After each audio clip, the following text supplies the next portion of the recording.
दोस्तों जैसे कि तुम्हें दिखाता हूँ, आपको बहुत सुकून सा मिलेगा। तो ऐसी सुकून की जगह आपको लेके आया हूँ, तो मैं आपको दिखाना चाहता हूँ सुकून कहाँ मिलता है। ठीक है गाइस, जो टूटा हुआ है ना दिल, एक बार आओ आप भी यहाँ पर रह के देखो, आपको भी बहुत सुकून मिलेगा। क्योंकि कोई नहीं है दुनिया में, इसलिए गाइस मैं आपको दिखाना चाहता हूँ। आओ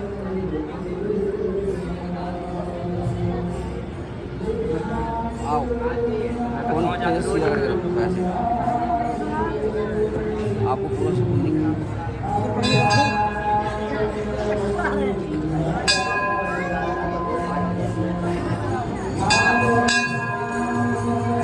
देखो गाइस सुकून, जूम करो, जूम जूम करके दिखाओ सुकून। आओ अंदर आओ, आओ Krishna Krishna Hare Hare Hare